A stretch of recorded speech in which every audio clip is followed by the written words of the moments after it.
ประโยชน์ของการออกรายการวิทยุนะสถาได้ฟังได้เข้าใจเนี่ยเขาจะได้หู้ว่าสถาเปิดใครหู้อย่างฟังอย่างฮัลโหลฮัลโหลใช่จ้าท่านพระครูเจ้าเจ้าฟังอยู่ที่ไหนแม่เกิดแม่สลัดแต่ย่านน้ำเพื่อเมืองฟ้าจากวันลำปางเจ้าอ๋อเมืองปานนี่แม่หยังแม่สลัดเจ้าอ๋อแม่สลาติกี้นะแม่เนาะเขาจำไม่ได้จดเจ้าตอนนี้ดังเลยยังสถานีดังดีจ้ะตัดสินจะดีจ้ะมันหายไปเมื่อก่อนหายไปอันเดียวเหมือนแล้วจ้ะกะแสดงว่าคลื่นคลื่นสีขาวหรือคลื่นอันดารุณีเปิ่นอันดึงสัญญาณกลับดีนะเพราะว่าเมื่อกี้ไม่มีปัญหาต้นทางของพ่อจานเนี่ยนะมันก็เลยอันบ่ค่อยดังอีเนี่ยอันนี้แสดงว่าเข้าสู่สภาพปกติแล้วเนาะเดี๋ยวปกติดีแล้วเราจะดีละสาธุขอบคุณจัดหลายโทรมาบอกเนาะสาธุเจ้าสาธุนั่นส่วนท่านอื่นจะไปลืมบอกเลยเนี่ยฟังอยู่ที่ไหนตั้งใดตั้งแปดตั้งนานตั้งเชียงใหม่แม่ฮ่องสอนเนาะเงานะเชียงไฮ้นะ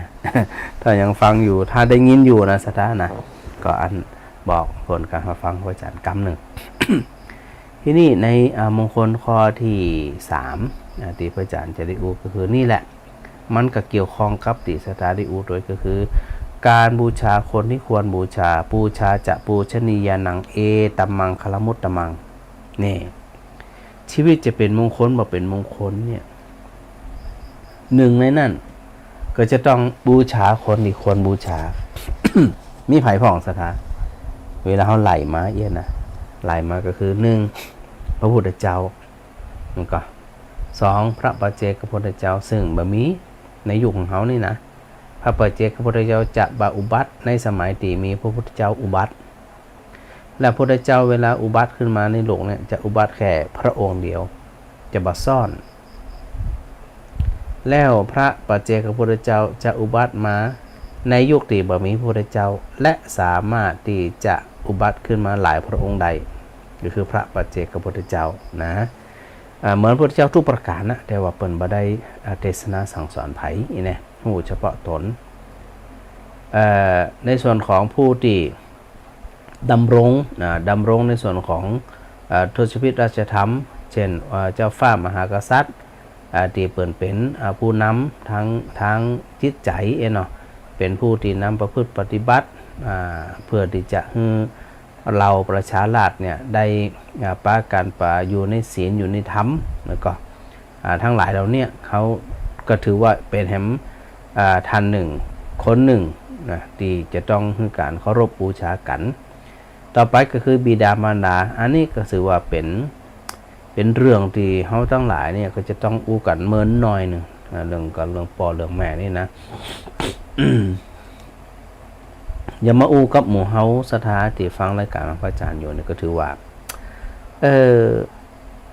อายุหลายกันเนี่ยนะอยากจะไปเล่าไปฟังไปอู้กับละเด็กละอ่อนคือมันหู้ว่าการบูชาคนที่ควรบูชาหนึ่งในนั้นคือบิดามารดาพ่อแม่เนี่ยถ้าพ่อแม่ของเฮาเนี่ยสถานะมาเลี้ยงเฮามาบีบหูดังตายแห่คำพันเนี่ยเฮาก็หมดโอกาสที่จะมีลมหายใจแล้วก็กึดพอละกว่าเขาจะใหญ่จะโตมาเกิดมา ขี่รถเหนี่ยวรถเดินกลางคืนเนาะตัวน้อยๆมันห้องแว่เดียวน่ะนอนมันรับมันมีโอกาสที่จะรับเต็มชนิด 100% เลยแล้วกว่าจะป้อนข้าวป้อนน้ำกว่าจะเดินได้หล่นได้กว่าจะได้หาให้ยันการศึกษามันก็เราก็ส่งไปจนถึงการทำงานไผที่จะทำที่อีกครับผู้เป็นลูกได้เต่าปอตาแม่มันมีดังนั้นเนี่ยสิ่งที่ลูกหลานตานเต่าลืมบัดได้เลยนะสถานะพระพุทธเจ้าบอกว่าอันนิมิตตังสาธุรูปานังกตัญญูกตเวทิตานิมิตหมายของความเป็นคนดีนั่นอยู่ที่การแสดงตัวเองเนี่ยมีความกตัญญูกตเวทิตาธรรมคนที่บ่มีความกตัญญูกตเวทิตาธรรมเนี่ยจะหาความเจริญในชีวิตบ่ได้อันนี้บ่ได้แจ้งบ่ได้จับบ่ได้ว่าอย่างไผสักอย่างแต่ความเป็นจริงมันปรากฏลูกหลานมันหันนะสถานะเพราะลูกหลานหันเขาเคยได้ยินมันก็สถาเคยได้ยินว่าอัน อันพ่อแม่ พ่อแม่อันต่างๆนี่นะที่อันได้ดูแลตายายของตัวเก่าเนี่ยเดี๋ยวพระอาจารย์หับสายกรรมเจริญพร เจ้า ได้ยินแล้วอาจารย์เลย โอเคมันมาแล้วเนาะ เจ้าสาธุเนี่ยไปรับอย่างเตือนไปละดูเจ้าได้จะได้ ดีละสาธุแม่แจ้งผลกันครับฟังสาธุเนอจ้า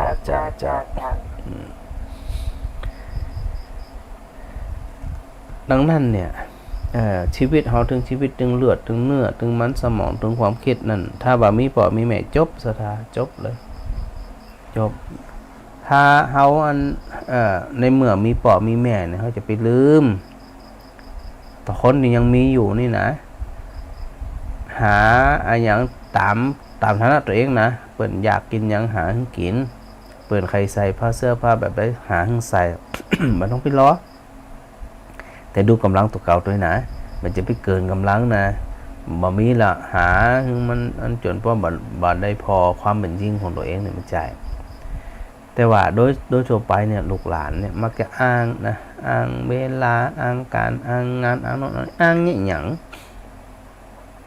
สมัยพ่อแม่เลี้ยงเขามาเปิดย่ำอ้างเขาสักหน่อยจะทำอ้างเลยเดี๋ยวก็วิ่งเข้าหาเดี๋ยวก็อุ้มละมันก็แต่ว่าลูกหลานตาลเต้าเนี่ยถ้าบ่ได้ใส่ใจในเรื่องของความกตัญญูกตเวทีนี่ถือว่าในทางพุทธศาสนาถือว่าใช่บ่ได้นะฮะที่ใช่บ่ได้เพราะอย่างเพราะมันจะทำให้คนรุ่นต่อๆไปเนี่ยปฏิบัติตามพอปฏิบัติตามแล้วต่อไปคนจะทำดีเพื่ออย่างศรัทธามันก็เชื่ออย่างว่าทำดีอย่างที่เขาเคยได้ยินทำดีมันดีๆแล้วก็อุตส่าห์เลี้ยงมาดูแลมาอย่างมาสุดท้ายมันปากันไปหนีกันไม่เหี้ยเนี่ยทิ้งลูกทิ้งป่อทิ้งแม่ทิ้งคนที่มีพระคุณดูแลตัวเองมาตั้งแต่อ่อนแต่ออกเนี่ยมันก็มีเรื่องเล่ามันก็ศรัทธาว่าอันมีสามีภรรยากูหนึ่งเนี่ยรำคาญแม่รำคาญป่อเท่าแก่แล้วเนี่ยพอรำคาญขึ้นมานี่นะกับปรากฏว่า ฮึ่งปืนอยู่ไปอันอยู่ในปืนตะลางกะลางปืนจันปืนบนนี้นะปืนบ้านนี่นะบ่ย้อมฮึ่งปืนขึ้นมานอนในบนบ้านด้วยกันก็คือคนเฒ่านะสถานะสะอิดสะเอียนเวลากินกะเดี่ยลาดเขาใส่เสื้อผ้ามันเป็นปกติอยู่แล้วฮะก็เหม็นก็มันก็คนเฒ่าก็คือเราค่ะแต่ที่ตัวเองอันเลียลาดสมัยเป็นละอ่อนแม่เบาะยมเปิดย่ำจมสักกำนะก็เลยเอาอันแม่เนี่ยไปไหว้ปื้น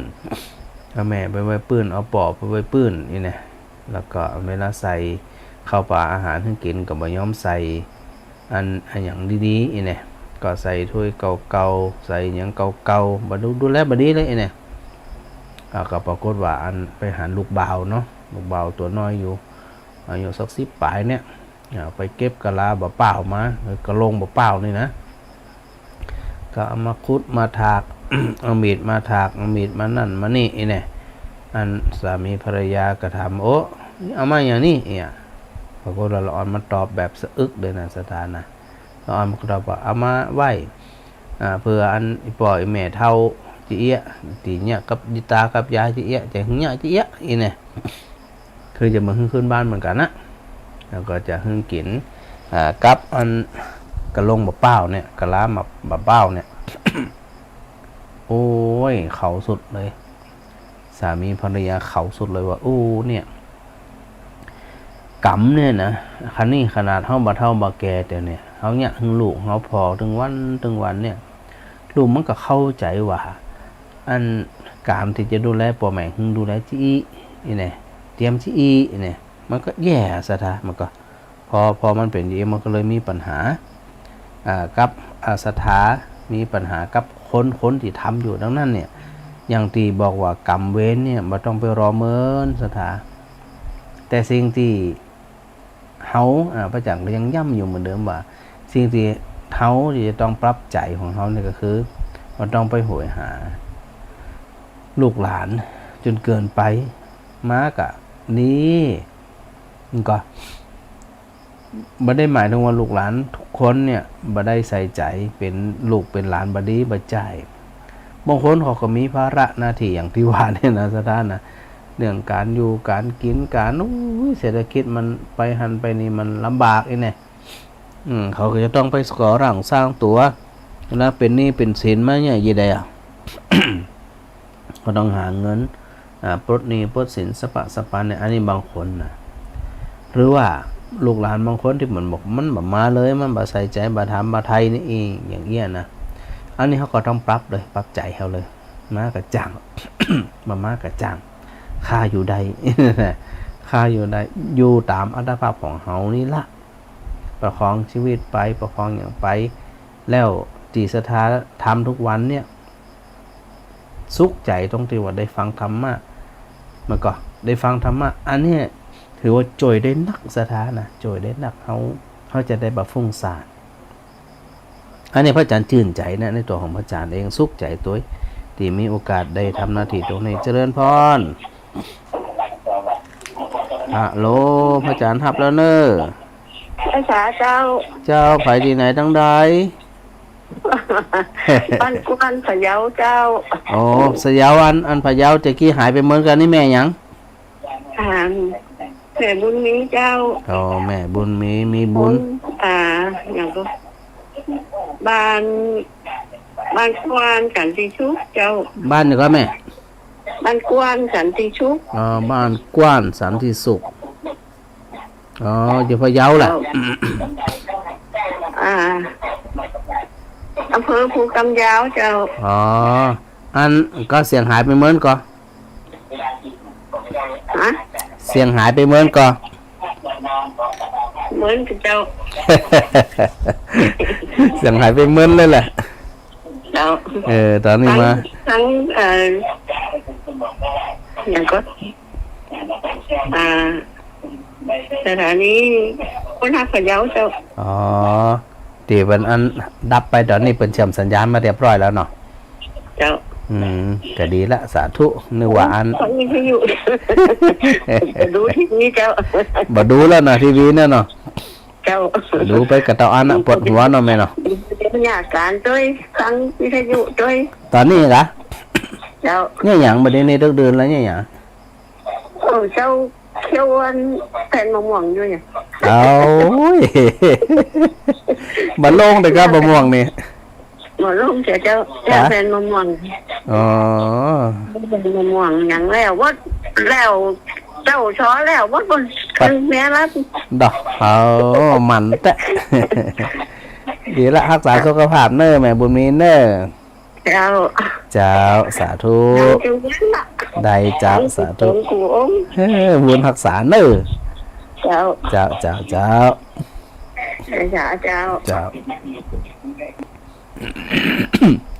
นั่นแสดงว่าอัน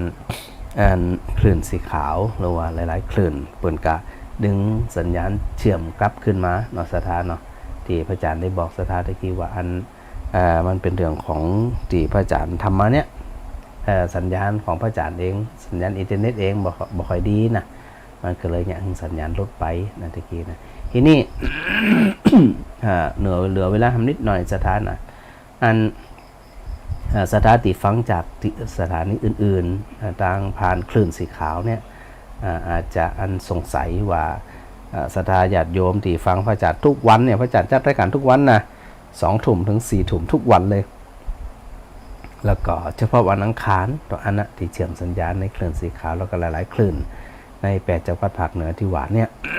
ดังนั้น ที่ผ่านมาถึงวันเนี่ย พระอาจารย์ก็ได้รณรงค์ได้ระดมทุนเนาะได้บอกกล่าวบอกบุญกับศรัทธาญาติโยมที่ฟังรายการอยู่ว่าขณะนี้เนี่ยพระอาจารย์ได้ทำโครงการระดมทุนเพื่อสนับสนุนการศึกษากับพระนิสิตภิกษุสามเณรตัวกับเหล่านิสิตของวิทยาศาสตร์นครลำปางตัวเนี่ยโดยพระอาจารย์ตั้งไว้คือศรัทธามีโอกาสได้ร่วมทำบุญนะฮะจะสะดวกจะได้สะดวกที่จะทำบุญผ่านบัญชีของวิทยาศาสตร์นครลำปางหรือว่าสะดวกจะได้ก็ว่ากันโดยพระอาจารย์ตั้งไว้ที่ว่าทุนละ20 บาท ก็ทุนละ20 บาท อาจจะได้ว่าถึงทุนละ20 บาทเนี่ยมันน้อยอีเนี่ยเนื่องจากว่าในวิทยาสงฆ์นครลำปางมจรลำปางเนี่ยก่อตั้งขึ้นมา20 ปีพอดีสถานน่ะนั่นถอยหลังลงไปก็คือปีได้ 2,545มันก็45565กับ20 ปีพอดีนะครับก็ถือนิมิตหมายตรงเนี้ยนะว่าอันมหาลัยวิทยาสงฆ์นครลำปางก่อตั้งขึ้นมา20 ปีเนี่ยจึงได้ระดมทุนว่าอันฮือศรัทธาได้ร่วมทำบุญในส่วนของสนับสนุนพัฒนาอันการศึกษาของวิทยาสงฆ์นครลำปางเนี่ย ทุนละ20 บาทนะฮะแล้วก็ท่านได้จะทำ1 ทุน 2 ทุน5 ทุนกับ100 บาทมันก็10 ทุนกับ200 บาทหรือใครมีกำลังจะทำอัน100 ทุนปันทุนก็แล้วแต่สถาสะดวกเลยสามารถที่จะโอนมาในส่วนของบัญชีธนาคารเผื่อสถานที่จะสะดวกนะแล้วก็พอโอนมาเสร็จเรียบร้อยก็จะไปลืมส่งสลิปที่อันโอนให้พระอาจารย์โดยนะเบอร์บัญชีถ้าสำหรับท่านที่ดู Facebook พระอาจารย์อยู่ท่านได้ดีอันเล่น Facebook นี่นะกับพิมพ์ชื่อพระอาจารย์ได้เลยพระมหาบวรวิทย์รัตนโชโตขึ้นเลยฮะก็สามารถที่จะหันพระอาจารย์จะวิ่งว่าอันบัญชีธนาคารของกองทุนสนับสนุนพัฒนานิสิตเนี่ยมีอะไรอย่างนะฮะถ้าสันใดสะดวกก็จดไว้นะ328นี่เบอร์บัญชีนะ107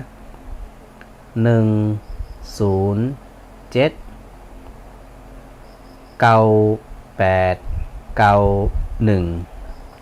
บอกกำหนึ่งเป็นธนาคาร TTB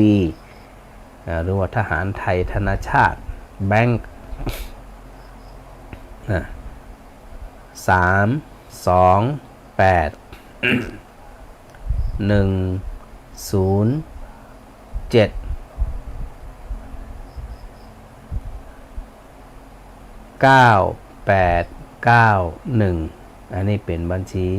ของวิทยาสงฆ์นครลำปางนะเป็นบัญชีสนับสนุนกองทุนการศึกษาเนาะแล้วแต่สถานจะสะดวกจะทำกี่ทุน2 ทุน 3 ทุนเวลาทำแล้วจะไปลืมส่งสลิปการโอนแล้วก็บอกชื่อที่อยู่แล้วก็จำนวนเงินตัวพระอาจารย์ก็จะได้ประกาศอนุโมทนาหลายช่องทาง หลายช่องทางก็คือทั้ง Facebook Live ของพระอาจารย์ตัวในส่วนของสถานีวิทยุที่พระอาจารย์ออกทั้งวันเนี่ยตัวนะจะประกาศเป็นระยะไปแล้วทางวิทยาสงฆ์นครลำปางก็จะได้นำเข้าสู่ในส่วนของบนห้องว่าอย่างเพจของวิทยาสงฆ์นครลำปางตัวแล้วก็ในส่วนของตัวในวิทยาสงฆ์นครลำปางพระอาจารย์ก็จะทำเป็นป้ายไฟนะฮะวิ่งตามจำนวนชื่อวิ่งชื่อตามจำนวนคนจำจำนวนเงินนะฮะก็วิ่งไปตามนั่นเอาแล้วแต่ว่าสถานจะสะดวกที่ใดก็ตามอัธยาศัยนะฮะแล้วก็วันพรุ่งนี้ปอสุนทรจะเข้าไปเลี้ยงเพลพระอาจารย์ที่วิทยาสงฆ์นครลำปางในช่วงเพลโมทนาขอบคุณดังนั้นในวันนี้ก็เวลาก็น่าจะหมดแล้วขอโมทนาขอบคุณสถานญาติโยมทุกท่านที่ฟังรายการของพระอาจารย์อยู่มีโอกาสปะกันใหม่ในวันอังคารนะสำหรับท่านที่ฟังในสถานีอื่นๆที่เชื่อมโยงไปแต่ส่วนสำหรับลำปางหนา ฟังกันทุกวัน2 ทุ่มถึง4 ทุ่มสถานอยู่ดีมีสุขกูคนสุขภาพแข็งแรงสมบูรณ์มีจิตใจแกล้วกล้าอาจหาญฮึกเหิมแจ่มใสเบิกบานกูคนขออนุโมทนาสาธุ